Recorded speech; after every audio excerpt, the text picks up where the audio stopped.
नमाज आप छत पर भी नहीं पढ़ सकते, नमाज आप सड़क पर भी नहीं पढ़ सकते, लेकिन वही उत्तर प्रदेश पुलिस कांवड़ियों के पैर दबा रही है। यहां पर जो कानून है वो नाम देखकर काम कर रहा है। नहीं तो यही पुलिस थी, ये ढूंढती फिरती थी कि पता करते हुए कि बताओ सड़क पर नमाज किसने पढ़ी। अब यही पुलिस है ये कांवड़ियों के पैर दबा रही है। उन्हें क्या कहा जाए जिन्होंने मुजफ्फरनगर में पुलिस के सामने बाइक को क्षतिग्रस्त कर दिया। उन्हें क्या कहा जाए जिन्होंने मुजफ्फरनगर में एक हिंदू ढाबे वाले को के कर्मचारियों को इतना मारा कि उसके पैर तोड़ दिए, पूरा ढाबा तोड़ दिया। बताइए, उन्हें उपद्रवी ना कहा जाए तो फिर बताइए क्या कहा जाए। चलिए, कई वीडियो सोशल मीडिया पर वायरल हुए जिसमें देखा गया कि यूपी पुलिस के अधिकारी जो है कांवड़ियों की सेवा में लगे हुए हैं। कोई पैर दबा रहा है तो कोई उनको जो है पंखे झल रहा है। कैसे देखते हैं? देखिए क्या है कि जब से उत्तर प्रदेश में भारतीय जनता पार्टी की सरकार आई है, उसने हर चीज को दर्शाने की कोशिश की है, दिखाने की कोशिश की है अपने पारंपरिक वोट बैंक को, अपने पारंपरिक मतदाता को, कि देखो ये सब हम ही कर सकते हैं। सिर्फ इसलिए पूरे प्रशासनिक अमले को लगा दिया है कि वो कांवड़ियों की सेवा करे। सेवा करना कोई गलत बात नहीं है, लेकिन सवाल यह है कि जब वही उत्तर प्रदेश की पुलिस जब ईद की नमाज हो रही थी तो ये ढूंढती फिर रही थी कि ईद की नमाज के दौरान किस सड़क पर नमाज पढ़ी गई है, और जहां पढ़ी गई वहां पर उन्होंने जो है एफआईआर दर्ज कर ली। और अब वही पुलिस कांवड़ियों के पैर दबा रही है। तो यानी कि ये जो सीधा सीधा भेदभाव करने का जो चलन शुरू हुआ है उत्तर प्रदेश में, कि नमाज तो आप अपनी छतों पर भी नहीं पढ़ सकते। संभल का वो मामला आया था ना, जहां छत पर नमाज पढ़ने के लिए भी पुलिस ने परमिशन को कैंसिल कर दिया था। नमाज आप छत पर भी नहीं पढ़ सकते, नमाज आप सड़क पर भी नहीं पढ़ सकते, लेकिन वही उत्तर प्रदेश पुलिस कांवड़ियों के पैर दबा रही है। कोई डांस कर रहा है कांवड़ियों के साथ में, ठीक है, आप सबको आजादी है, धार्मिक आजादी है। एक होमगार्ड था, रामपुर में तैनात था, उसने एक रील बनाई मस्जिद में जाकर के नमाज पढ़ते हुए, वजू करते हुए, उसे बर्खास्त कर दिया। अब क्या हो रहा है उत्तर प्रदेश में, आप देखिए, मुजफ्फरनगर से लेकर दिल्ली तक, सहारनपुर से लेकर के दिल्ली तक के हालात आप देख लीजिए। जगह जगह पुलिस तैनात है। कोई कांवड़ लेके चल रहा है, कोई कांवड़ियों के पैर दबा रहा है, कोई डांस कर रहा है कांवड़ियों के साथ में। लेकिन ये आजादी, ये धार्मिक स्वतंत्रता दूसरे की भी तो है, दूसरे भी तो नागरिक हैं इस देश के। क्या आस्था, क्या भावना सिर्फ एक ही कम्युनिटी की है? बाकी कम्युनिटी की ना कोई आस्था है, यात्रा है, ना रास्ते से हट जाइए नहीं, आप ना आस्था, क्या धार्मिक भावना सिर्फ एक ही कम्युनिटी की है? बाकी कम्युनिटी इस देश में नहीं रहती क्या? या बाकी कम्युनिटी को अब इस देश का नागरिक नहीं मानते? ये सवाल है ना। एक तो डीजीपी ने सवाल खड़ा किया था कि अगर उनको पैर ही दबाना था तो वर्दी में कम से कम ना दबाती। उन्होंने यूपी पुलिस के जो है ऐसे रूल बुक के ऊपर सवाल खड़ा किया था। उनका देखिए, वो जो पूर्व डीजीपी हैं जिनका आप नाम ले रहे हैं, विक्रम सिंह, उनकी आप बात कर रहे हैं, उनकी बात अलग है। वो सवाल उठा सकते हैं इस चीज पर, वो और भी इससे ज्यादा सख्त अल्फाज का इस्तेमाल कर सकते हैं। वो कह सकते हैं कि पुलिस को जो है वर्दी उतार करके जो है पहले टांग देनी चाहिए थी, तब उनके पैर दबाते। वो कर सकते हैं, लेकिन चूंकि मैं जब इसकी आलोचना करूंगा तो मेरी आलोचना को आलोचना नहीं माना जाएगा। तब उसके लिए अलग से भारतीय न्याय संहिता अलग से काम करेगी। जो बीएनएस बनाई है ना भारतीय सरकार ने, आईपीसी बदल करके, तो वो अलग हो जाएगी। यहां पर जो कानून है वो नाम देखकर काम कर रहा है। नहीं तो यही पुलिस थी, ये ढूंढती फिर रही थी कि पता करते हुए कि बताओ सड़क पे नमाज किसने पढ़ी। अब यही पुलिस है ये कांवड़ियों के पैर दबा रही है। तो दबाइए, आप पैर दबाइए, सर दबाइए, आपकी मर्जी, सेवा कीजिए। लेकिन ये सिर्फ एक ही के लिए क्यों है? ये है तो सबके लिए हो, ये जिद हमारी है।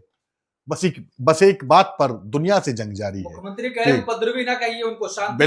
बिल्कुल मत कहिए उपद्रवी। किसने कहा उपद्रवी कहिए? उपद्रवी नहीं कहना चाहिए, किसी को भी उपद्रवी नहीं कहना चाहिए। कह कौन रहा है उपद्रवी, और किन्हें कहा जा रहा है उपद्रवी? लेकिन अब आप बताएंगे कि नहीं बताएंगे कि उन्हें क्या कहा जाए जिन्होंने मोदी नगर में टैक्सी को तोड़ दिया हल्की सी टच होने पर? उन्हें क्या कहा जाए जिन्होंने मुजफ्फरनगर में पुलिस के सामने बाइक को क्षतिग्रस्त कर दिया?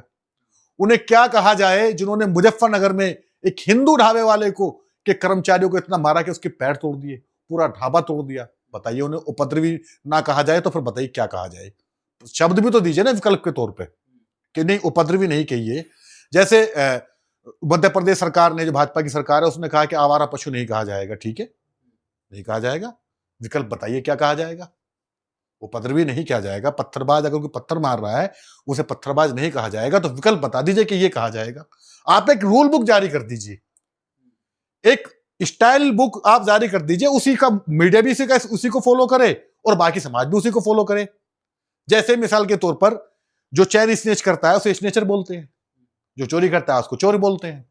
तो आप ऐसी तरीके से करिए, जो उपद्रव करेगा उसे क्या बोलेंगे, जो पत्थरबाजी करेगा उसको क्या बोलेंगे। आप इस तरह की एक रूल बुक, आपके पास में बहुमत की सरकार है, बहुमत से भी कई गुना कई ज्यादा, बहुत ज्यादा आपके पास में एमएलए हैं, केंद्र में आपकी सरकार है, आप एक कानून लाइए और बताइए। या आप ये कहिए कि उपद्रवी जो वर्ड है या आतंकी जो वर्ड है, ये सिर्फ एक कम्युनिटी के लिए, एक संप्रदाय विशेष के लिए आरक्षित है, इसका इस्तेमाल बाकी कम्युनिटी के लिए ना किया जाए, भले ही वो कितना बड़ा फिर बवाल कर दें, कितने उपद्रव कर दें।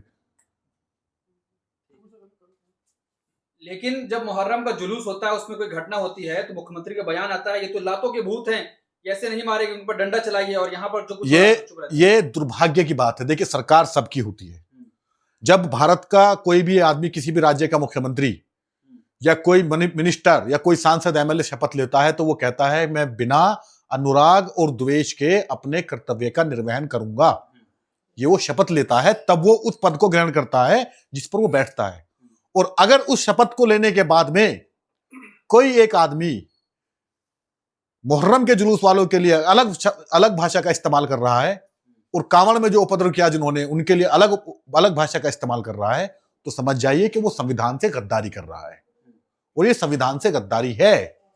आप मुख्यमंत्री हैं तो आप उनके भी मुख्यमंत्री हैं जिन्होंने आपको वोट नहीं दिया, या जिनके वोट नहीं हैं उनके भी आप मुख्यमंत्री हैं। आप बताइए, क्या आप 18 साल से जो कम के लोग हैं, बच्चे हैं, क्या आप उनके मुख्यमंत्री नहीं हैं? आप पूरे प्रदेश के मुख्यमंत्री हैं। तो मुख्यमंत्री को ऐसी भाषा का इस्तेमाल नहीं करना चाहिए। लेकिन अफसोस, ये बार बार सिखाना पड़ता है, बताना पड़ता है, लेकिन शर्म है कि आती नहीं। आज तो फूलों की वर्षा हो रही थी मुख्यमंत्री की तरफ अच्छी बात है, फूलों की, आप फूल बरसाइए, आप दुनिया भर के जितने भी इंतजाम है आप करिए, लेकिन ये मेहरबानी सिर्फ एक पर की क्यों है? इस देश में क्या सिर्फ एक ही कम्युनिटी का त्योहार है? बाकियों का कोई त्योहार नहीं है, बाकी को कोई सम्मान नहीं है। बाकी कम्युनिटी का, यहाँ सिखों के भी त्योहार है, यहाँ ईसाइयों के भी त्योहार है। आप उसके लिए कोई आपकी मेहरबानी नहीं है, उसकी नजर करम आपका उस पर नहीं होगा। सारा नजर करम सिर्फ एक कम्युनिटी पे होगा, इसलिए क्योंकि वो बड़ी संख्या में आपको जो है अपना हिंदू हृदय सम्राट मान करके आपको वोट करता है, सिर्फ इस वजह से। फिर संविधान कहां है? तो ऐसे लोगों पर कैसी कार्रवाई की मांग करते हैं जो लगातार उत्पात मचा रहे हैं? देखिए, उत्पात वालों पे वही कार्रवाई हो जो उत्पात वालों पे की है, उपद्रवियों पर वही कार्रवाई हो, और उसी तरह से उनके वीडियो जारी हो जिस तरह के वीडियो जारी करती रही है उत्तर प्रदेश पुलिस। सहारनपुर का वो वीडियो नहीं देखा क्या आपने? जब एक औरत ने, एक महिला ने पैगंबर साहब की शान में गुस्ताखी की थी, उसके खिलाफ जब जुलूस निकल रहा था सहारनपुर में, तो उसमें हिंसा हो गई। और उसके बाद में हवालात में किस तरह से उत्तर प्रदेश की पुलिस सहारनपुर में उन प्रदर्शनकारियों को जानवरों की तरह पीट रही थी, और भाजपा का एक विधायक उस वीडियो को ट्वीट करके ये कह रहा था कि रिटर्न गिफ्ट। ये है मानसिकता। अब कहां गई वो? योगी जी कह रहे हैं तो आप, एकता का अद्भुत संगम हमने कब कहा कि कांवड़ यात्रा खराब है? कांवड़ की यात्रा में जो उपद्रवी घुसे हैं, जिन्हें आप ये कह रहे हैं कि उपद्रवी मत कहो, इनका इलाज कर दीजिए, सीधी सी बात है। लेकिन वसीम जी, कांवड़ियों के द्वारा कानून, भारतीय सेना के जवान को पीटा जाता है, उन पे कोई कार्रवाई नहीं होती। आधे घंटे में जमानत मिल गई उनको, जिन्होंने सेना के जवान को पीटा था, उन्हें आधे घंटे के अंदर जमानत मिल गई।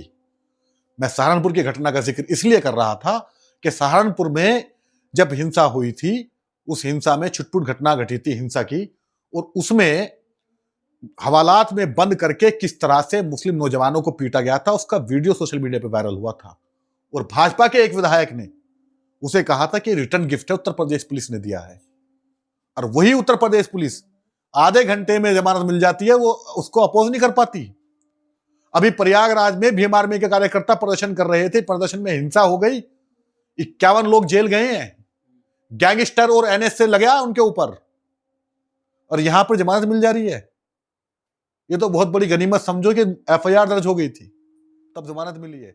ना तो पुलिस ने तो समझा बुझा करके एक नया शब्दकोश इजाद हुआ है, समझा बुझा करके आगे बढ़ा दिया।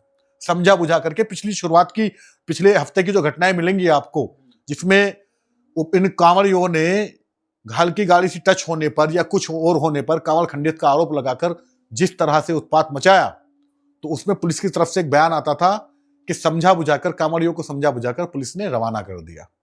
ये नई धारा जोड़ी गई है।